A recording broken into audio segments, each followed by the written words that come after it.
Esdras, Abner, Mateus, quando fala assim, legislação ambiental, o que vem à sua cabeça assim? Você já pensou, se vem alguma ideia à sua cabeça, alguma situação? Não vem, eu não conheço pouquíssimo desse universo. Eu acho que me vem uma coisa que é muito boa na teoria, mas que não é muito bem aplicada na prática. Assim, bem leigo do negócio, vem tipo pra tratar planta, árvore. Vem por isso, vem por aí. Você acha que é uma coisa próxima ou distante de você? Tem a ver com o seu dia a dia ou não? Sim, eu moro atrás de uma reserva ambiental, da Pedra Branca, se não me engano, lá no Rio de Janeiro. Então, trabalhos da Fiocruz sempre foram muito presentes, perto de onde eu moro. E é muito legal, principalmente o trabalho de educação ambiental para as crianças e para as escolas públicas. Eu até acredito que seja próximo, mas vivendo no dia a dia eu ignoro, mentalmente eu não levo tão a sério. Então eu acho que assim, eu sei que é próximo, mas as minhas atitudes não são de que é próximo. Eu sei que tem tudo a ver com o meu dia a dia, tudo. Mas na minha mente, como fazer? Tem tudo a ver comigo. Mas é tipo, tá longe.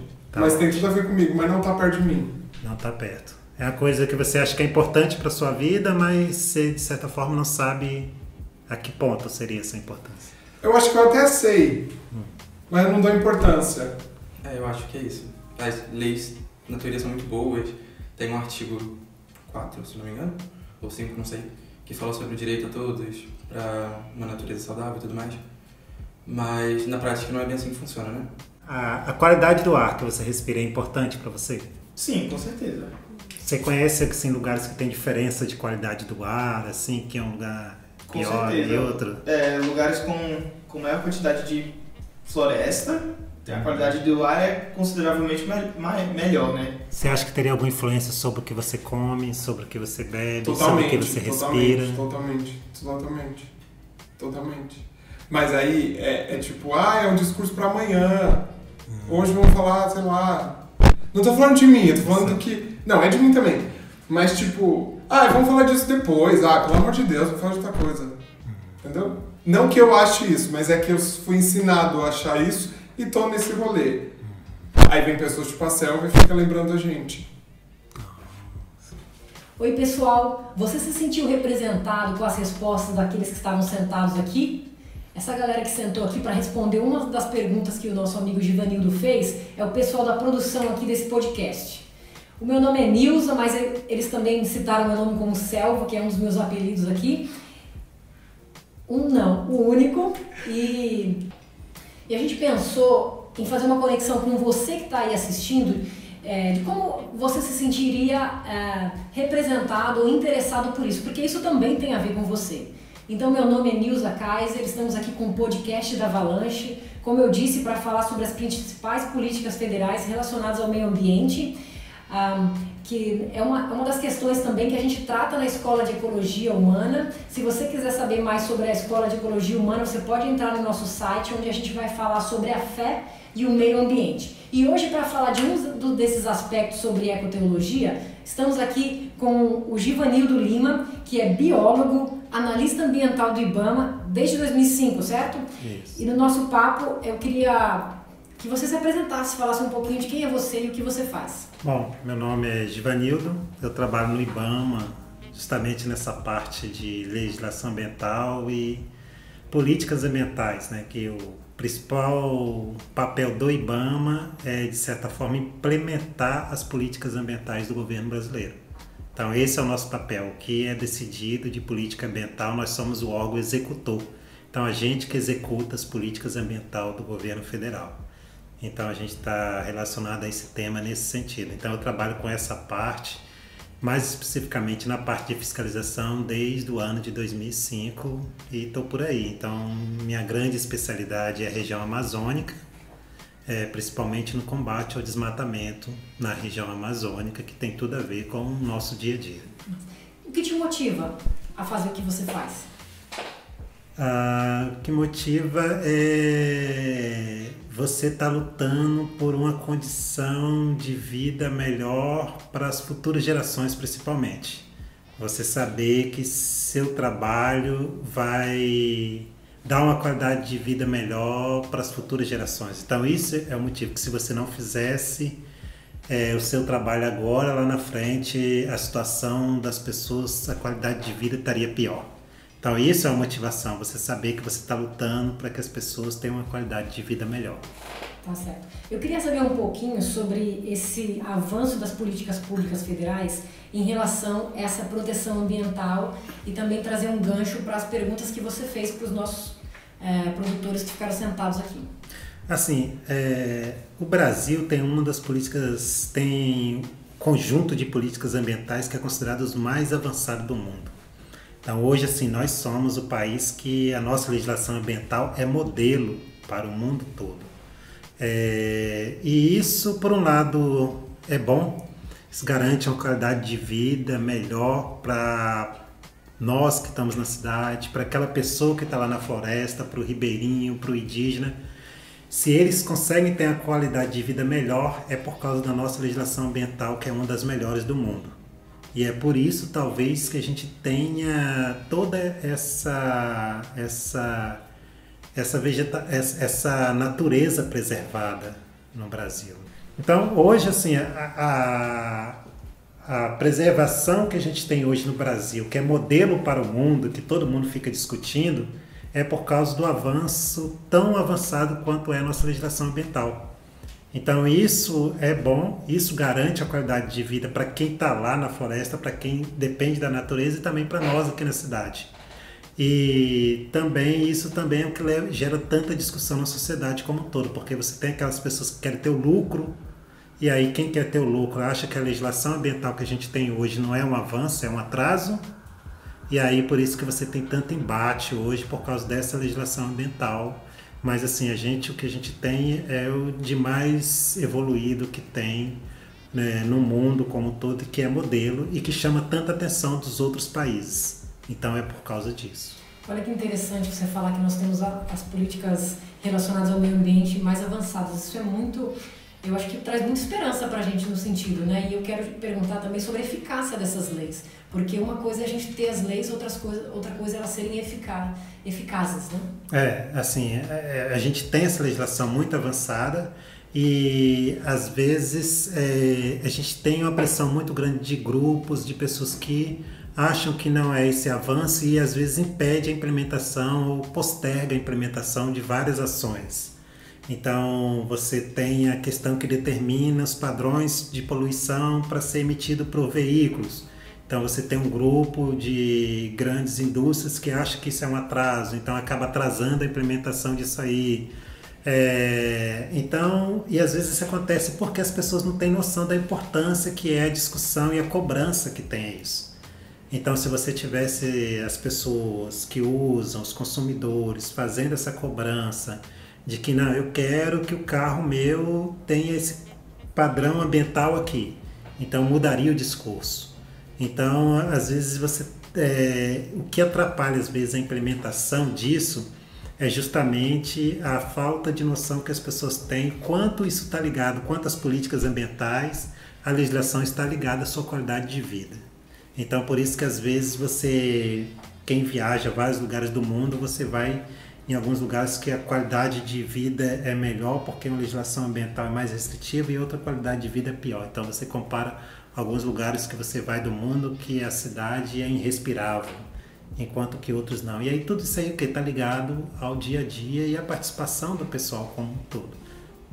Você está falando sobre a participação e me fez lembrar sobre o artigo 4 da Constituição, capítulo 4 da Constituição, né? Porque a gente muitas vezes, talvez, eu não sei se posso dizer, se a gente culparia, não temos leis suficientes, mas você está dizendo que nós temos. E lá no capítulo 4, na lei que rege o meio ambiente, no artigo 225, vai dizer: todos têm direito a um meio ambiente ecologicamente equilibrado, bem uso comum do povo e essencial à sadia qualidade de vida, impondo-se ao poder público e à coletividade o dever de defendê-lo, preservá-lo para as presentes e futuras gerações. E daí, quando você traz essa questão, eu como consumidor, por exemplo, que você falou, de também exigir algumas questões, está entrando aqui o que a Constituição diz que não é só do poder público, mas também da coletividade, esse dever de defender essas legislações e preservar o meio ambiente, não é isso?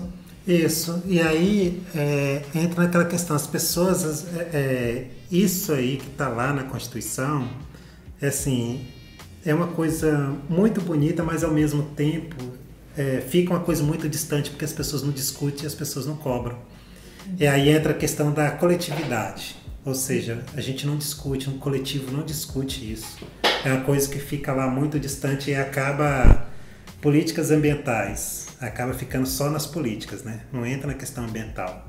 E aí a gente não tem a preocupação se os políticos estão discutindo a questão ambiental ou não. Por exemplo, a gente não tem o costume de cobrar dos políticos qual é a agenda ambiental que você tem. Isso é uma coisa importante, que não é só para ele, mas é importante para a coletividade. Então a coletividade também tem que cobrar isso dos políticos. Qual é a agenda ambiental? Qual a importância que você dá para o meio ambiente? Se você for eleito, o que você vai fazer na área ambiental? Isso tudo é importante. E às vezes isso acontece, até naquela experiência que a gente fez aqui inicial, porque as pessoas veem as coisas muito distantes. Então vê, isso aí é só a árvore lá na Amazônia, é só o índio lá na Amazônia. Isso aí eu não vejo nada ligado ao meu dia a dia, então eu acabo não discutindo. Mas aí a pessoa não pensa que, por exemplo, ela está morando num grande centro urbano e a qualidade do ar está relacionada à legislação ambiental que determina que o carro tem que emitir aquela quantidade. Então, e aí a pessoa fica falando depois, eu quero ir para o interior, viver no interior, onde o ar é puro e tudo, mas por que eu não posso ter isso na cidade? Sabe por que eu não posso ter na cidade? Porque eu não discuto isso, eu não cobro das empresas para que tenha aquilo ali, eu não cobro porque seja determinado a quantidade de emissão de gás carbônico que seja emitido pelos carros. Então, tudo isso aí tem a ver com o meu dia a dia. E a gente não discute isso porque a gente acha que é uma coisa distante, que não está relacionada ao meu dia a dia. Ou seja, dentro do artigo lá da Constituição, ou seja, a coletividade está ficando de longe, não está discutindo isso aí. E aí fica só na política ambiental, mas só os políticos estão discutindo. A gente no dia a dia acaba não discutindo.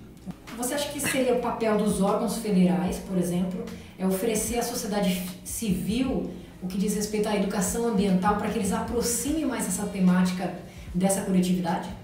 Sim, eu acho isso muito importante. E infelizmente a gente vê assim, não tem o fortalecimento dos órgãos ambientais de trazer para o dia a dia essa questão da educação ambiental, mais nesse ponto assim de mostrar, de certa forma, popularizar o conhecer científico que determinou aquelas políticas ambientais ali. Então, às vezes você acha assim, por que a floresta amazônica é importante para mim? Aí você faz um trabalho, você não tem um trabalho de educação ambiental hoje, que está um conhecimento dentro do meio científico que sabe que se a floresta amazônica for retirada e não estiver lá, os cientistas sabem que essa região sul e sudeste do Brasil viraria um deserto. A agricultura acabaria se você não tiver floresta amazônica. Só que isso aí é uma coisa assim que hoje está muito no meio científico e você não conseguiu trazer para a educação ambiental isso, para as pessoas crescerem aqui no sul e no sudeste sabendo, olha, eu vou preservar a floresta amazônica porque se a floresta amazônica sumir, o sul e o sudeste vai virar um deserto, porque a água hoje que alimenta o sul e o sudeste vem da região amazônica. Então, se você não tem um trabalho de educação ambiental, vai ficar uma coisa distante. Aí por isso que aí você tem a conversa do colega que fala, a floresta é importante porque não pode cortar aquela árvore, porque tem que preservar aquele índio que está lá. Não, não é só por causa disso. Isso também é importante, mas é uma coisa assim, por eu não achar que está ligado ao meu dia a dia, eu não discuto. Porque se eu soubesse assim, não, eu sei que se vai faltar água, então eu vou brigar com muito mais força, eu vou discutir com muito mais vontade. Então falta trazer essa educação ambiental, essa realidade que hoje os meios científicos têm e não conseguem popularizar isso. Então tem que ser feito esse trabalho de educação ambiental trazendo isso. Você estava falando para a nossa equipe aqui, dessa questão, né, quando você olha o mapa do mundo, nessa região sudeste e sul, assim, do planeta, você tem o deserto da Nâmbia, o Outback na Austrália, né, o deserto aqui na América do Sul, o Atacama, Isso. que está toda essa região, Tá que é o toda essa sul-sudeste região. do Brasil. E no Brasil não é um processo de desertificação por causa da Amazônia, Isso. Aí você vê que a única diferença nossa para esses países é porque eles não têm uma Amazônia acima deles, jogando a água para eles. Se eles tivessem, não seria deserto essa região. E a gente está caminhando para isso. A gente vai acabar com a floresta amazônica. Se acabar com a floresta amazônica, então essa região toda vai virar um grande deserto. Então isso aí a gente não consegue trazer hoje para o dia a dia no trabalho de educação ambiental e mostrar para isso, motivar as pessoas para que se envolvam mais ainda na discussão e saber que é uma coisa que não está distante da gente. E assim, é uma coisa que a gente tem que perceber, trazer, que eu acho que nós como humanidade tem que evoluir, é que tudo está interligado. Então, por isso que se briga tanto na floresta amazônica, não só aqui, mas no mundo todo, porque a natureza toda é interligada. Então, o que acontece aqui não quer dizer diretamente ao meu país.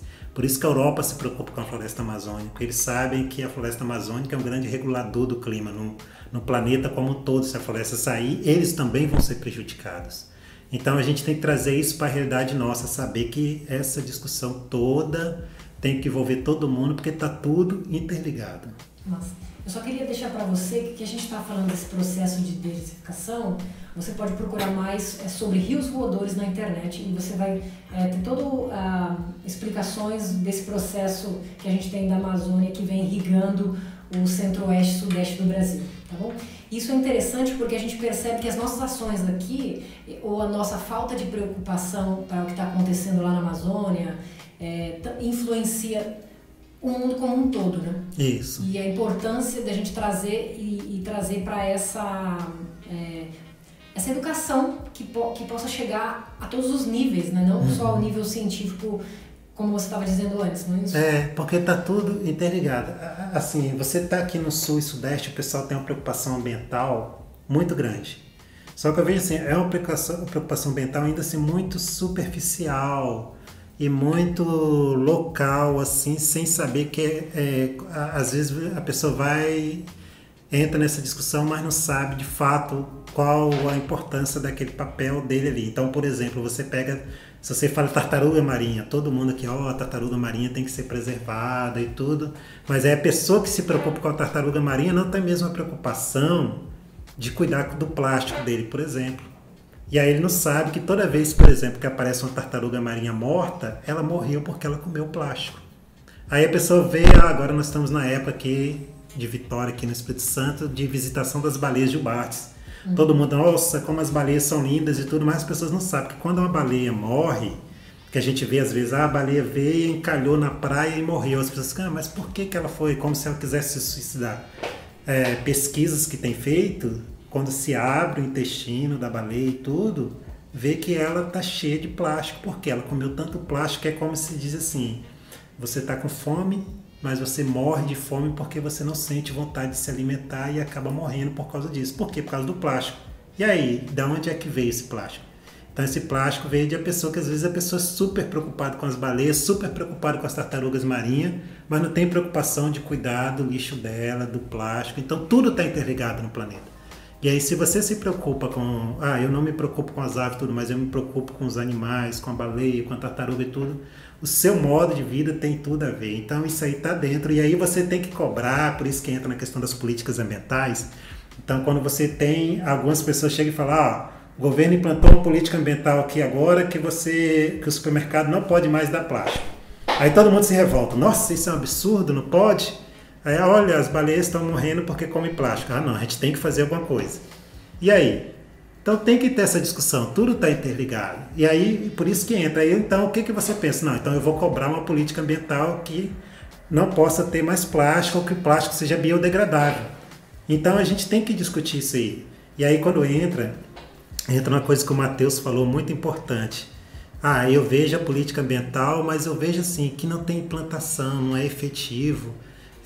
Tem grandes grupos que impedem. E aí como é que você briga para que aconteça? Que você discuta isso e mude isso. Então é importante a nossa discussão de você cobrar lá, o deputado tem que votar uma legislação que faça que use só plástico biodegradável. Então tudo isso está interligado e a gente tem que discutir isso. E daí eu acho que isso que você traz pra gente vai colocar em todos os níveis essa discussão, né? Porque não é só eu que consumo, mas é eu que produzo, eu que tenho uma empresa, que eu também tenho que pensar o que eu estou produzindo, como está impactando o meio ambiente, né? Isso. Então, como indivíduo, como eu estou consumindo isso, mas também como eu estou cobrando as autoridades, né? Eu acho que vai entrar em todos os níveis da sociedade, essa questão. Então, eu queria saber, assim, a gente tem as legislações, né? E eu queria saber como essa questão dos órgãos ambientais, eles têm essa autonomia para aplicar, porque a gente vê que tem grandes grupos que, de uma certa maneira, impedem que algumas legislações sejam, ou às vezes alcançadas, vamos usar essa palavra. Que tipo de autonomia esses órgãos ambientais eles têm ou deveriam ter para que isso fosse realmente implementado? Porque só a discussão pública não vai gerar uma efetividade nessa implementação, certo? Certo. Às vezes só discussão, às vezes a gente fica na discussão e faz os trabalhos, mas aí não é o suficiente. E aí chega um momento que você tem que ter efetivamente a atuação do órgão ambiental, que para algumas situações. Então, digamos que às vezes você faz um trabalho, eu vou fazer um trabalho para você reúne a população para limpar o rio tal. Eu vou limpar o rio aqui, você chega aqui em Vitória, o rio Jucu, que é um dos principais rios que a gente tem aqui, eu vou fazer um trabalho, discuto com a população a importância de preservação do rio, daí eu faço um trabalho com todo mundo, vou lá, coleto junto com todo mundo no fim de semana várias toneladas de lixo. E aí só que ao mesmo tempo tem uma indústria que está jogando um produto químico, jogando esgoto da indústria no rio. E aí, como é que fica o trabalho? Como é que só a coletividade não é o suficiente para impedir, para melhorar a qualidade do rio? E aí nessa hora que entra os órgãos ambientais para a gente implementar, porque você tem padrões dentro da legislação, dentro da nossa política ambiental que determina que, olha, o rio só pode receber efluentes de indústria, de qualquer, nessa condição aqui. E aí esse é um trabalho que a coletividade não tem como saber, não tem esse conhecimento científico, não tem as técnicas para ver se realmente está acontecendo isso. Aí nessa hora que entra os órgãos ambientais. Então, você tem, aí que entra a questão, a gente entra no embate direto com os grandes grupos. Então você tem a população que quer ter uma qualidade de vida e você tem os grandes grupos que no discurso do desenvolvimento econômico, da geração de empregos, acha que pode fazer o que quer. E aí, eles, mesmo que a coletividade esteja discutindo, não consegue ter influência sempre sobre esses grupos. E a gente, como órgão ambiental, consegue ter. Então, é aí que entra a importância. E assim, a gente, que é uma outra coisa da nossa legislação que a gente considera tão avançada, é que a autonomia que nós temos para você chegar e agir, que às vezes esses grupos acabam questionando, de você chegar, olha, sua empresa está embargada, sua empresa está fechada porque você não está atendendo essa condição aqui. Então isso, assim, em poucos lugares do mundo você consegue ter essa eficiência de um órgão chegar e fazer isso. E que a gente precisa de um apoio da coletividade para que isso nunca acabe, que isso continue e que haja essa cobrança em cima dos políticos para que tenha um órgão que tenha essa autonomia de continuar fazendo isso. Então é importante a coletividade nesse sentido. A coletividade não discutir somente a questão assim de que vamos fazer uma campanha para a praia limpa, vamos fazer uma campanha para limpar o rio. Não, também vamos fazer a campanha para que o nosso sistema de órgãos, nosso sistema ambiental, nosso sistema de meio ambiente, que envolve os órgãos que estão dentro do CINAMA, que é o sistema nosso de meio ambiente, tenham autonomia, consigam fazer um bom trabalho, que os seus agentes tenham autonomia para trabalhar. Então, é importante esse apoio da coletividade para isso também. Que os políticos que estão lá determinando as legislações saibam que, não, eu não vou mexer com os órgãos ambientais porque a população acha que eles é importante para a qualidade de vida. Então, a discussão que a sociedade também tem que fazer, tem que avançar nesse sentido. Porque quando se quer avançar economicamente sobre a qualidade de vida, a primeira que eles atacam são os órgãos ambientais. Então, ou seja, eu vou tirar os órgãos ambientais do meu caminho para eu poder fazer o que quiser. Então é importante que a discussão na coletividade também coloque autonomia e a estruturação dos nossos órgãos ambientais também nessas discussões. Tá certo. Você está falando dos órgãos ambientais, né? Eu estou pensando aqui quais são. Eu sei que o IBAMA, você poderia listar os outros para a gente ter uma ideia de quais são os órgãos ambientais? A gente fala assim, você tem os órgãos ambientais no nível federal, que você tem o IBAMA, você tem o ICMBio, no nível estadual você fala os órgãos estaduais de meio ambiente, que aí depende muito de estado para estado. Então aqui no estado do Espírito Santo você tem o IDAF, você tem o IEMA, e cada estado tem a sua autarquia que é responsável pela implementação da legislação ambiental no seu estado. Então seria esses órgãos terem autonomia para fazerem o seu trabalho sem sofrer a influência política. Então o estado que você tem um órgão ambiental com autonomia maior para trabalhar sem influência política, com técnicos capacitados em quantidade suficiente, é um estado que a natureza com certeza vai ser mais preservada e a população vai ganhar de retorno uma qualidade de vida melhor. Então, esses órgãos são os órgãos estaduais de meio ambiente. Então, você procure saber no seu estado, qual é o órgão estadual de meio ambiente do meu estado. Então, se você entra lá, é o órgão que está ligado à Secretaria Estadual de Meio Ambiente. E também no nível municipal. Então, se você tem um município que você tem... eu não tenho Secretaria de Meio Ambiente no meu município, mas é necessário que eu tenha Secretaria de Meio Ambiente, que eu tenha profissionais capacitados ali que possam saber. E aí você vai ter, eu vou ter um rio na minha cidade melhor se eu tiver um órgão estadual, um órgão municipal de meio ambiente que tem autonomia para ir lá e fiscalizar aquele rio e impedir que qualquer indústria, qualquer faça uma atividade que vai degradar aquele rio. Então isso é um ganho muito grande. Então é importante você saber se tem esses órgãos e discutir qual é a condição desses órgãos, qual é a autonomia que eles têm. Muito interessante. A FUNAI não entra nisso, mas você estava falando para a nossa equipe aqui da importância desses órgãos trabalharem juntos, não é isso? Isso, porque a FUNAI trabalha com um grupo que, para ter uma qualidade de vida, ter condições de vida, que são os indígenas, eles teriam que ter um ambiente preservado. E aí, por isso que é a importância do trabalho dele. Então, a gente faz o trabalho junto com eles por causa disso, porque a gente sabe que onde a FUNAI exerce um trabalho muito maior de proteção aos indígenas, a gente sabe que aquela região ali vai ter um ambiente muito mais preservado. Porque o indígena, para ele sobreviver naquela área ali, ele vai ter a preocupação de preservar a terra dele, garantir os recursos naturais que estão ali. E ele fazendo esse trabalho de proteção dos recursos ambientais que estão ali, então isso aí vai gerar um benefício para toda a região. Então, o nosso trabalho tem uma interface muito grande com eles. A FUNAI, como se diz, tem aquela preocupação com os povos que só vão sobreviver se tiver um ambiente equilibrado, um ambiente preservado. E aí, o nosso trabalho é muito com eles por causa disso. A gente faz o trabalho de preservar o ambiente e eles preservar o povo que depende. E a gente dá muita importância para o trabalho deles, porque se eles fizerem um trabalho bom e manter um povo ali que dá condição para aquele povo se manter ali naquele ambiente, esse povo também vai ser um parceiro nosso na preservação. Se você pegar qualquer terra indígena e você fizer uma comparação, você pega o mapa, você abre aí o Google, o Earth ali, você olha onde tem uma terra indígena e olha ao redor como é que é ao redor. Ao redor vai ser desmatamento, degradação, e naquela terra indígena ali tudo preservado. Então, para a gente é interessante isso. A gente sabe que os índios vão ser protetores daquela área ali.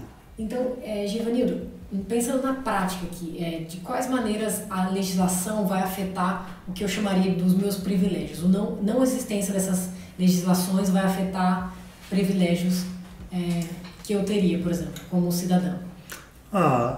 Tem várias coisas que a gente pode considerar como privilégio.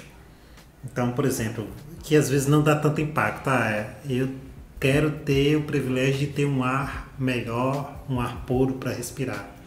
Eu quero ter o privilégio de poder comer alimentos vegetais sem agrotóxicos. Então, tudo isso aí hoje é a legislação ambiental que garante. Mas aí eu vou pegar um que é bem relacionado a todo mundo. Que todo mundo, assim, pobre, rico, jovem, todas as idades, usufrui. Um privilégio que é de todos, você imagina, o privilégio de ir a uma praia. Você poder ir na praia. Onde não tem praia, você poder ir no rio, na praia de rio. Então, isso é um privilégio. Olha só que rio lindo, eu vou poder ir lá e tomar banho naquele rio. Eu vou poder ir lá e usufruir daquela praia. Hoje você só pode fazer isso por causa da legislação ambiental, porque lá na legislação ambiental está determinado lá a quantidade a qualidade do efluente que cada indústria, cada casa, qualquer meio de produção lança no corpo hídrico, que é um rio ou um córrego. Então a indústria ela tem que respeitar um padrão, ela só pode jogar o esgoto dela no rio se tiver uma qualidade. E aí você imagina se não tivesse a legislação ambiental controlando isso. Ou seja, todos os rios que desaguam nas praias próximo da onde a gente vai, da onde a gente toma banho, seriam praticamente esgotos a céu aberto. E aí a gente perderia o privilégio de ir na praia. Então se você pega aqui a região metropolitana de Vitória, se a gente não tivesse um controle mínimo, embora os nossos rios sejam poluídos, eles estariam muito pior. E aí a gente não teria praia, a gente teria praticamente todas as praias aqui da região sem condição de tomar banho. E aí você aí na sua região, você que vai no rio, você que toma banho em outras praias, qualquer praia que seja na região urbana, estaria sem condição de tomar banho. Então a gente perderia o privilégio, a gente só teria, para a gente encontrar uma praia limpa, a gente teria que ir em praias cada vez mais distantes, desertas, que a maior parte da população não tem condições de ir.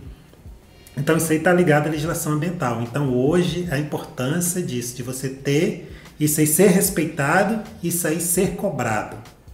E aí a maneira de cobrar é aquilo que eu falei, de você ter os órgãos ambientais bem estruturados, independentes e com força para poder fazer isso, sem influência política, sem nada.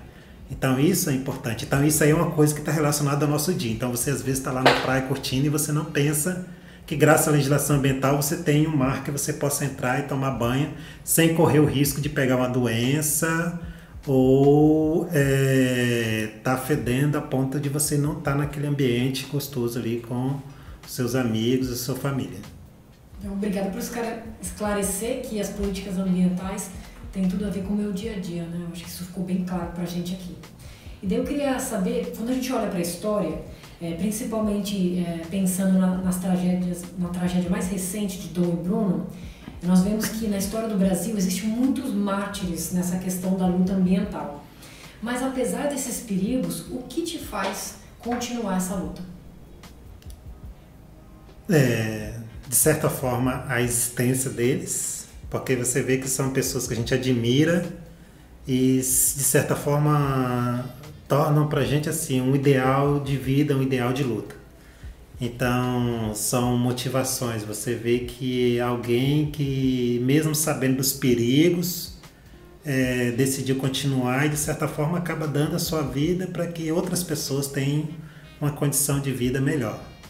Então, como se diz, nós, é uma certa forma assim, é um trabalho, uma profissão que você faz e no fundo, uma questão profética e uma questão de nós que somos cristãos, aquilo que está nas palavras do nosso mestre, você dá a vida pelo próximo. Então, de certa forma, é a maneira de você botar em prática aquilo que você professa também. Então, não só a questão profissional, mas a questão de profissão, de fé também. E essas pessoas acabam sendo um exemplo para isso, porque aquela pessoa poderia estar muito bem na dela ali, eu vou viver minha vida, não vou me envolver com isso, mas não, pelo próximo, pelo bem da coletividade, eu vou continuar fazendo o meu trabalho, mesmo que para isso eu acabe entregando a minha vida. Então essas pessoas acabam sendo modelo para a gente por causa disso. Você puxou uma parte que é realmente interessante, porque nós como cristãos, a gente precisa entender essas leis, né? Porque essa relação do cuidado com o meio ambiente reforça o mandato bíblico que a gente tem de cuidado para com a criação. Né? Isso. A criação foi dada para a gente cuidar dela, não explorar e acabar com ela. Nós somos, de certa forma, cuidadores, co-criadores, junto com... Com certeza.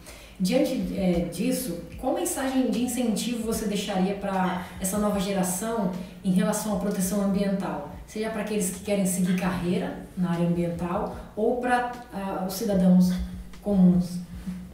Assim, você pode contribuir de diversas maneiras. Eu contribuo de uma forma bem direta, trabalhando ali no dia a dia, mas eu também tenho que contribuir no meu dia a dia como consumidor, consumindo produtos que eu saiba que têm um impacto ambiental menor no meu dia a dia, evitando qualquer produto, qualquer meio de transporte que possa prejudicar o meio ambiente.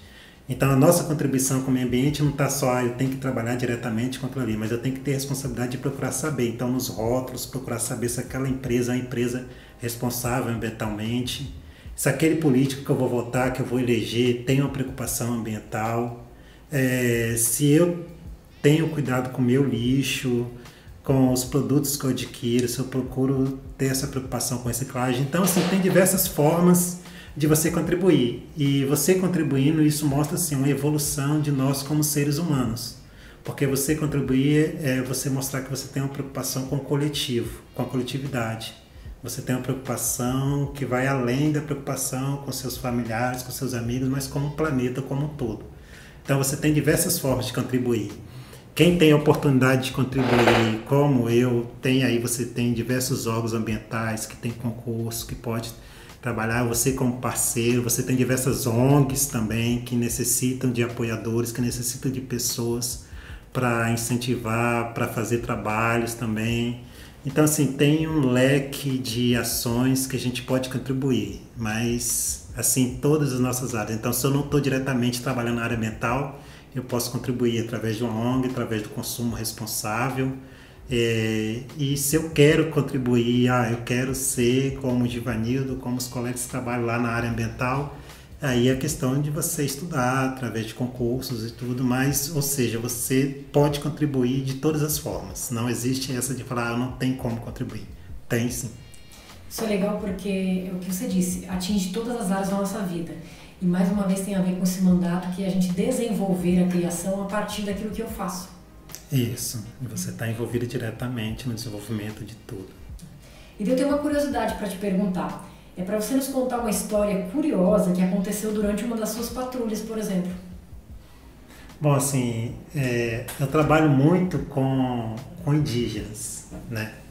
Então, muito fiscalização em terras indígenas. E uma coisa interessante é que, assim, eu, por causa do meu tamanho, quase 2 metros e tudo, toda vez que eu vou nessas fiscalizações, o pessoal reclama que eu vou, assim, junto com o pessoal da FUNAI e tudo, e eu acabo, sempre o meu tamanho se torna a atração principal. Então, eu fui numa aldeia na região amazônica que quando chegou lá, todas as crianças da aldeia vieram para perto de mim. Então, onde eu ia, um monte de criança atrás, e eles não falavam português. E aí eu não sabia o que acontecia e tudo. Aí depois a gente sentou na reunião lá e é interessante, a gente conversando. Aí o cacique conversa e tudo, o cacique ficava olhando para mim direto. Aí depois eu perguntei, e aí o pessoal que falou, por que o pessoal ficava olhando daquele jeito? O pessoal falou, por causa do seu tamanho. Diz que nunca viram ninguém tão grande assim, então você chegou aqui. Aí você virou a atração principal da aldeia, porque eles não achavam que tinha alguém tão grande assim. E uma coisa interessante assim que eu achei até engraçada é porque lá assim, o nome do cacique lá é Tuxaua. E Tuxaua aqui a gente conhece um refrigerante, né? Depois que eu fiquei sabendo que esse refrigerante é por causa do nome indígena, que é um refrigerante da região sudeste. E aí toda vez que a gente chegava lá, o cara da FUNAI perguntava, o Tuxaua tá aí? Aí o cara falava, tá assim. Algumas outras a gente chegava e ele perguntava também, o Tuxaua tá aí? Não, ele tá caçando. Aí eu falava, nossa, o pessoal tem um nome, sobrenome tudo igual, né? Aí depois o cara falou, não, Tuxaua quer dizer cacique. Eu falei, eu pensei que não, todo mundo era sobrenome, era Tuxaua. Então assim, é uma coisa bem engraçada, todo mundo morreu de rir. Mas aí depois da convivência que você vai tendo com os índios, aí você vai aprendendo os costumes, você vai aprendendo tudo, aí você vê que você paga muito mico até você aprender tudo isso. Agora me fala que tenho certeza que você ganhou um apelido por ser alto, né? Assim, o único contato que o pessoal tem, assim, o apelido que eu tenho dentro do IBAMA é que o pessoal falava que era muito parecido com Barack Obama, né? Aí o pessoal falava, Barack Ibama. Aí, o pessoal falava, olha, Barack Ibama. Que o pessoal me chamava, mas aí eram mais os colegas de trabalho, não na questão dos indígenas. Legal. Mas eu queria agradecer a sua participação, obrigada por contribuir, né, para a construção desse podcast e também construir a nossa escola. Já tem alguns anos que você tem trabalhado com a Escola de Ecologia, obrigado. Sim, é uma oportunidade ótima. Toda oportunidade que a gente tem de falar um pouco do nosso trabalho e avançar nisso, nessa questão da discussão ambiental, por isso que eu sempre faço um esforço de estar presente, porque eu sei que eu estou atingindo um público que não está relacionado ao meu dia a dia. E aí eu sei que o meu trabalho, o trabalho que a gente tem de proteção ambiental, vai se propagar por um público que não tem a ver com o meu dia a dia. Isso é importante para a gente. Legal. Então, obrigada. E eu queria agradecer você também por ter assistido até agora o nosso podcast. Se você tem interesse sobre essa temática de educação ambiental, essa relação da fé com o meio ambiente, queria te convidar para fazer parte da nossa escola. Você pode entrar no avalanchemissões.org e ver a nossa agenda lá e se inscrever para estar com a gente. E também a gente está produzindo alguns podcasts sobre temáticas relacionadas à ecoteologia e você pode assistir. Obrigada por nos acompanhar até agora e nos vemos no próximo episódio.